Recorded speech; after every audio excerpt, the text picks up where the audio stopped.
હમણાં જોડીઓની ચાલ્યું છે, હવે 108 આવે રસ્તાથી 2-3 ખેતર તો જવું પડે કે નહીં જવું પડે?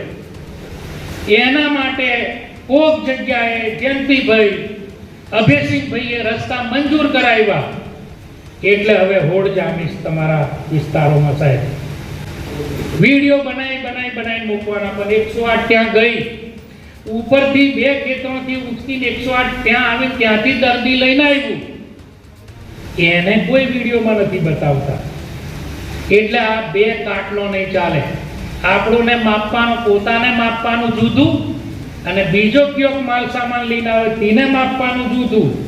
આ 2 કોટી પલ્લી બધા સમજી જાય છે, આ તો કોઈ બોલતા નથી. એટલે હમણાં આ રસ્તાઓની વાત આપણે જે પ્રમાણે છે એ પ્રમાણે સુધાર. છોટાઉદેપુર ખાતે યોજાયેલા સરપંચ સન્માન સમારોહમાં ધારાસભ્ય રાજેન્દ્ર રાઠવાએ વિવાદાસ્પદ નિવેદન આપ્યું છે, અને નિવેદન તો હસતા હસતા આપ્યું છે, જાણે કઈ લોકોને વિડીયો બનાવી સોશિયલ મીડિયા પર ચમકવાનો શોખ થતો હોય એવી રીતે.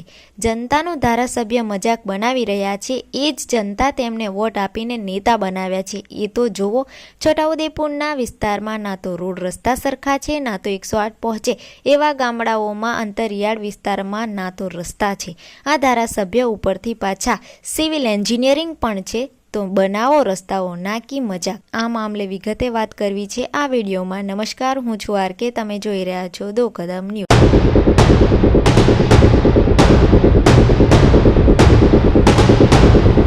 છોટાઉદેપુરના ધારાસભ્ય રાજેન્દ્ર રાઠવાનો હાલ સોશિયલ મીડિયા પર ખૂબ વિડીયો વાયરલ થઈ રહ્યો છે તેમના નિવેદનના કારણે. સરપંચ સન્માન સમારોહમાં તેમણે લોકોને ટોણ મારતા કહ્યું હતું કે લોકોને ખરાબ રસ્તાના વિડીયો બનાવી વાયરલ કરવાનો શોખ છે, પરંતુ જ્યાં 108 પહોંચે ત્યાંના વિડીયો કેમ નથી બનાવતા? તેઓએ પણ કહ્યું હતું આનાથી જિલ્લા અને લોકોની છબી ખરાબ થાય છે. ગ્રામીણ વિસ્તારમાં જોડીનો ટ્રેન્ડિંગ ચાલી રહ્યું છે. 108 સુધી પહોંચવા માટે 2-3 ખેતર તો ચાલવું જ પડે.